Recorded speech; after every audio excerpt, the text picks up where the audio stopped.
और इस सभागार में उपस्थित सभी क्रांतिकारी साथियों, डेलीगेट्स,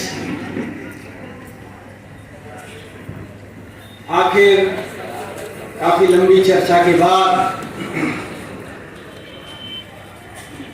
थोड़ा सा मैं आपको जागृत करना चाहूँगा। कुछ लोग ऊँघ रहे हैं तो जरूर नारा के साथ में अपना जज्बे को जागृत करें। इंकलाब जिंदाबाद, इंकलाब जिंदाबाद।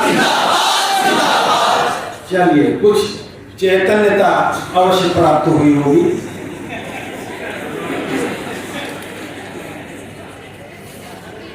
साथियों, ये देश अघोषित आपातकाल से गुजर रहा है।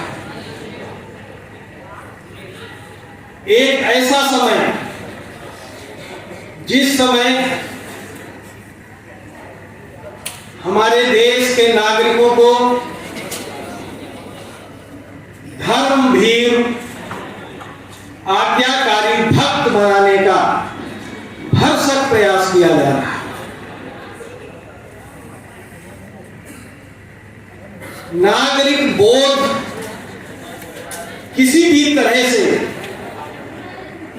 हमारे देश के नागरिकों के अंदर ना आने पाए, इसके लिए नई शिक्षा नीति, नई राष्ट्रीय शिक्षा नीति 2020 को बनाया गया। अंधविश्वास और पाखंड को समाज के अंदर बनाए रखने, वैज्ञानिक चिंतन को लोगों तक न पहुंच पाने के लिए, अपनी विवेकशीलता को कुंद करने के लिए जितने भी प्रयास हो सकते हैं वो सरकारों के द्वारा प्रायोजित हो रहे हैं। अगर हम देखें कि सरकारें क्या कर रही हैं, सबसे पहले जो नई शिक्षा नीति आई, किसी एक व्यक्ति ने थोप दी। थोपने के लिए आपको पता होना चाहिए सैकड़ों करोड़ रुपए इस बात के ऊपर खर्च किए गए कि ये शिक्षा नीति बहुत अच्छी नीति है। प्रश्न उठता है, अगर कोई नीति अच्छी है तो उसको बताने के लिए क्या वाकई में सैकड़ों और हजारों करोड़ रुपए खर्च करने की आवश्यकता है? कतई नहीं है। कोई अच्छी नीति जब आती है तो उसके परिणाम स्वतः चीख चीख कर बोलने लगते हैं कि ये बहुत अच्छी नीति है। परिणाम कुछ सामने आने शुरू हो गए। 2020 से 23 ही हुआ है, लेकिन जिस प्रकार से नई पेंशन स्कीम जब 2004 के पहले लागू होने की बात हो रही थी, उस समय कहा जाता था कि रिटायरमेंट के बाद बोरा भर करके नोट ले जाना पड़ेगा, लोडर में लाद के। इतनी बढ़िया नई पेंशन स्कीम आ गई है। अब लगभग 20 वर्ष बाद जब हमारे कुछ साथी रिटायर होने लगे तो पता चला कि उनको पेंशन मिल रही है 2500 रुपए, जिससे उनका दवाई का खर्चा नहीं चल सकता। खाना पीना तो अब दूर कर दीजिए। उसका परिणाम हुआ कि अभी रामलीला मैदान पर एक बहुत बड़ा आंदोलन हुआ, जिसको सरकार ने किसी भी channel, print media, electronic media पर कहीं पर भी छपने नहीं दिया। बहुत बड़ा आंदोलन। ये शिक्षा नीति के परिणाम भी कुछ वर्षों के बाद आएंगे। अभी कम समय हुआ है। बहुत अच्छी बात है कि यह एडीएसओ और उस तरह के और संगठन कुछ जागृत हो गए हैं। उन्होंने समझ लिया है कि ये शिक्षा नीति अगर पूर्णतया लागू हुई तो भविष्य में ये देश बर्बाद हो जाएगा, देश का नौजवान गुमराह हो जाएगा। और ये शिक्षा नीति क्या करना चाहती है? हमारे नौजवानों के अंदर से वो स्वाभिमान और स्वावलंबन के भाव को खत्म करना चाहती है। उसको कौशल विकास के नाम पर केवल रोजी रोटी तक सीमित रखना चाहती है कि अपना रोजी रोटी किसी तरह से कमाना सीख लो। शिक्षा का ये उद्देश्य नहीं होता। शिक्षा का उद्देश्य में इंटेलेक्चुअल डेवलपमेंट भी शामिल है, बौद्धिक विकास, जो एक सतत प्रक्रिया है। ये कहा जाता है कि हर एक नई पीढ़ी पिछली पीढ़ी से बौद्धिक रूप से बेहतर है। तो अगर यही चलता रहा तो सरकारों को बहुत मुश्किल होने वाली है। तो सरकारों के द्वारा यह संगठित प्रयास किया जा रहा है कि किसी भी तरह से प्रश्न खड़ा करने वाला नागरिक इस देश के अंदर न बनने पाए। तो उसके लिए सबसे पहले जरूरी है कि हर एक के अंदर एक भिक्षुक मानसिकता का विकास किया जाए और स्वाभिमान और स्वावलंबन को समाप्त किया जाए, जो इस शिक्षा नीति के उद्देश्यों में से एक बहुत बड़ा उद्देश्य है। साथियों, देश को मंदिर मस्जिद के नाम पर एक ऐसे टर्फ खेलने के लिए हम लोगों को मजबूर किया जाता है। आखिर ये मंदिर हमको क्या देगा? और आप किसी से भी अगर बात करें तो बहुत सारे लोग कहते हैं कि मंदिर बन रहा है। मंदिर वही भिक्षुक बनाएगा कि मंदिर में हम कुछ मांगने जाएंगे। भूखे को 5 किलो चावल दे दिया गया और कुछ ऐसी योजनाएं निकाल दी गई। इन सब चीजों से क्या बौद्धिकता का विकास होगा? क्या हमारा समाज एक समर्थ समाज बन सकता है? क्या यहां पर स्वाभिमान और स्वावलंबन का भाव जागृत हो सकता है? कतई नहीं। ये मंदिर हमको भिक्षुक मानसिकता में ढकेलने का प्रयास है। शिक्षा के नाम पर भिक्षा, मिड डे मील नाम की। साथियों, बहुत बड़े बड़े प्रश्न हैं। आखिर उत्तर भारत का विशाल मैदान, जिसके अंदर खाद्यान्न उत्पादन करने की इतनी क्षमता है कि वो पूरे विश्व को खिला सकता है, तो ऐसे क्षेत्र में ये कुपोषित बच्चे, अस्वस्थ बच्चे, जहां पर न जाने कितने सारे कार्यक्रम, आंगनवाड़ी के कार्यक्रम चलाने पड़ रहे हैं और भी वर्ल्ड बैंक और यूनिसेफ के माध्यम से ऐसे कार्यक्रमों को चलाया जा रहा है। ऐसा क्यों हो रहा है? ये उस संस्कृति का प्रभाव है जिस संस्कृति ने इस देश को 1000 साल से ज्यादा गुलाम रखा और उसी संस्कृति के माध्यम से आने वाले समय में भी हमको उसी पुरातन पंथी विभाजनकारी ऊंच नीच के ऊपर आधारित व्यवस्था में जो फंसाने का षड्यंत्र सरकार के द्वारा किया जा रहा है, वो भी इस नई शिक्षा नीति में शामिल है। इस शिक्षा नीति का जितना विरोध किया जाए उतना कम है। अंधविश्वास पाखंड को बढ़ावा देने के लिए ये कहा गया कि जो समाज के लिए अच्छा है, समाज किन लोगों से बना है? समाज में आज भी शिक्षा का अभाव है। वो संगठन जो 100 वर्ष पूरा कर रहे हैं, इस देश को गलत रास्ते पे ले जाने के लिए पूरा प्रयास करते रहे हैं, उन संगठनों की पैठ गांव-गांव तक हो गई।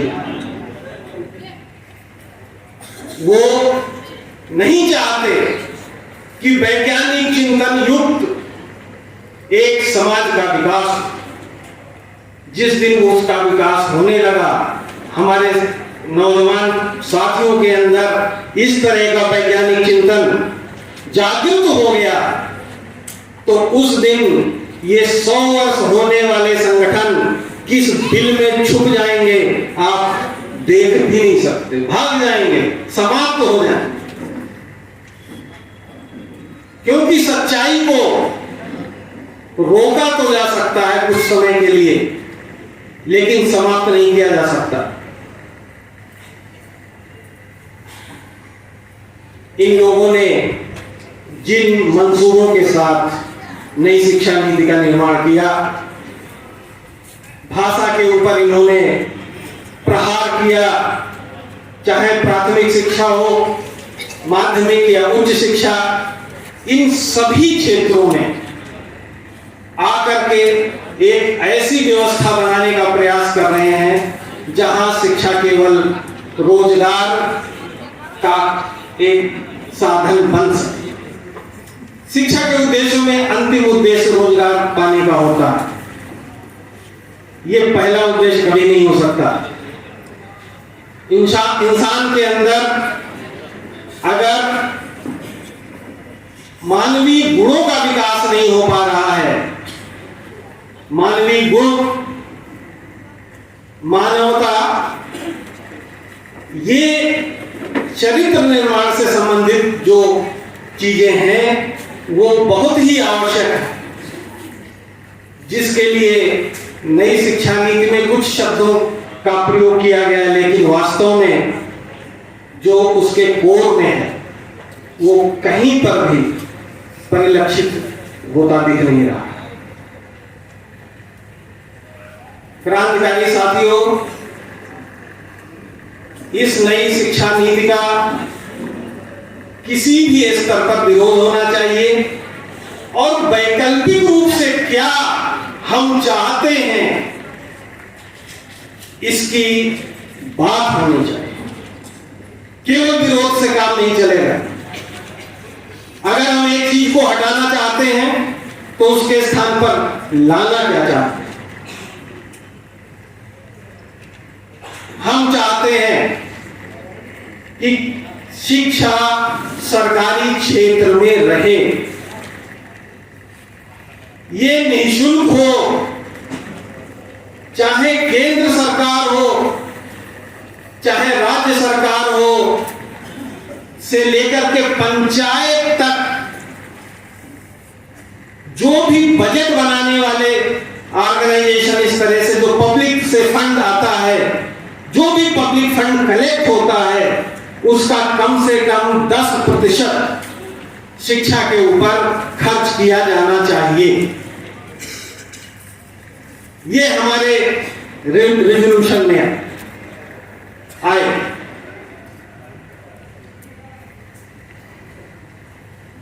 श्रमिक की हो या राष्ट्रपति की संतान, सबको शिक्षा एक समान, इस नारे के साथ, चाहे जितना बड़ा आदमी हो या अंतिम व्यक्ति हमारा जो सभ्यता का निर्माण करता है उसका बेटा हो, सबको शिक्षा एक समान। लेकिन इसका यह मतलब नहीं है कि भारत की डाइवर्सिटी जो एक गुलदस्ता है उसको हम नकारने जा रहे हैं। एक समान शिक्षा का मतलब है कि निःशुल्क हो, जिससे शिक्षा का व्यवसायीकरण जो 1986 से शुरू हुआ था, प्राइवेटाइजेशन, उसको आज बीच में पीपीपी मॉडल, उसके बाद में अब पूरा किसी भी तरह से प्राइवेट हाथों में दे दिया जाए। साथियों, इस देश में कहा जाता है कि धर्म का धंधा सबसे बड़ा है और दूसरे नंबर पर शिक्षा का है। जिस देश का कानून आज भी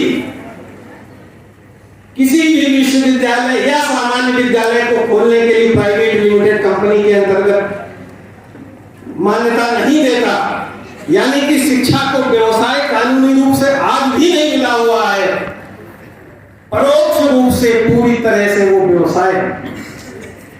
ये दोहरा चरित्र है शिक्षा का, दोहरा मापदंड है सरकारों का, जिन्होंने कानून में आज तक संशोधन करके ये नहीं कहा कि कोई public limited company, private limited company या और किसी अन्य तरह की कंपनी कोई विश्वविद्यालय खोल सकती, कोई नहीं। सब या तो ट्रस्ट के माध्यम से खोल रहे हैं या फिर सोसाइटी के माध्यम से, एनजीओ, नॉन प्रॉफिट ऑर्गेनाइजेशन। कौन नहीं जानता कि प्राइवेट स्कूल खोलने वाले कितना भारी भरकम मुनाफा कमा रहे हैं, और उन्हीं नीतियों को आगे बढ़ाने का काम ये नई शिक्षा नीति कर रही है।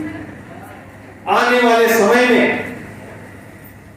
ये निश्चित है कि जब अमीरी और गरीबी की खाई दिन पर दिन बढ़ती चली जा रही है, आम गांव का किसान, मजदूर, आम नागरिक अपने 2 बच्चों को सही शिक्षा नहीं दे सकता। आप जानते हैं मेडिकल एजुकेशन अगर एमबीबीएस किसी प्राइवेट कॉलेज से कराना हो तो 1 करोड़ रुपए का कम से कम खर्चा आता है। जब देश के अंदर ऐसी व्यवस्था हुई तो पड़ोसी देश हमारा चाइना था, यूक्रेन था, जहां पर साल भर की फीस 4 लाख रुपए, 5 लाख, 20-25 लाख रुपए में जहां पर बच्चा एमबीबीएस की अच्छी पढ़ाई कर सकता था।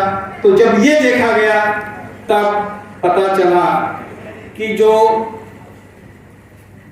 पूंजीपतियों और नेताओं का गठबंधन है उसने संबंध खराब करने की योजना बना कि हम ऐसे देशों से, जिससे कि प्राइवेट मेडिकल कॉलेज जो आज की तारीख में बहुत भारी पैसा कमाने का साधन बने हुए हैं, वो कहीं यहां पर फेल ना हो जाए।